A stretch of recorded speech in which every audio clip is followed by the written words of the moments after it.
I thought I had known her completely. The little quirks, the soft laughter, the way she twirled her hair when she was nervous, it all seemed so familiar. But that night at my friend's apartment, I learned how little I really knew. It started with a simple mix-up. I was heading to the restroom, tired from a long evening of awkward small talk and half-drunk cocktails. The apartment was crowded, the dim lighting throwing shadows across the walls, and I was distracted by a buzzing phone in my pocket. I glanced at it, just a text from her. "Can't wait to see you later. Don't worry about me tonight, face blowing a kiss."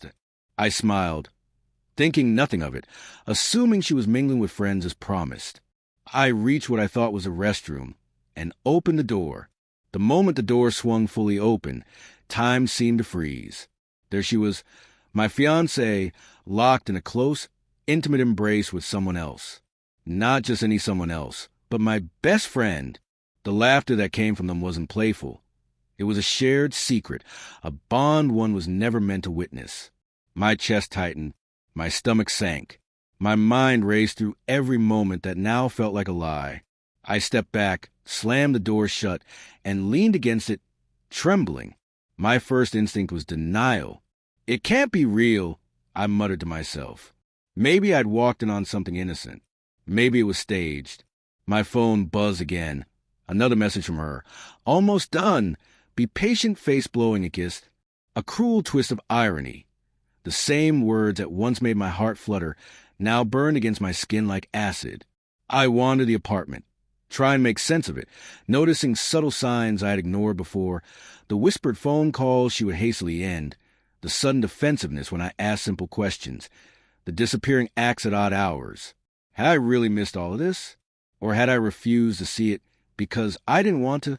I replayed our shared memories. The quiet Sunday mornings, the trips we took, the small promises exchanged. Each one suddenly felt like a shadow, a memory laced with betrayal. The way she looked at me in photos, smiling like nothing had changed, now seemed like a performance. My heart ached, and my hands shook as I scrolled through our old messages, searching desperately for a sign, a reason, anything that could make this make sense. When I confronted her later that night, I barely recognized the words that tumbled out of my mouth. "How long?" I asked, my voice hoarse. She looked at me with wide, guilty eyes, unable to meet my gaze. I didn't mean for you to find out like this," she whispered. "It wasn't supposed to happen." The confession was small, almost pathetic in its delivery, but the weight of it crushed me. I realized betrayal wasn't just the act. It was the erosion of trust, the slow poisoning of every memory, every smile, every plan we had built together. She explained, and I listened, wanting to hate her, wanted to scream, wanted to collapse into tears all at once. I felt anger, heartbreak, and a hollow emptiness that seemed impossible to fill. By the end of that night, I knew what I had to do. Leaving wasn't easy. Watching her cry, seeing the remorse in her eyes, I wanted to forgive, to turn back time, but some fractures are too deep to mend. I walked out of the apartment, past the echoes of laughter and whispers that now belonged to someone else, feeling the weight of loss pressing down on me. In the days that followed, I replayed that night endlessly.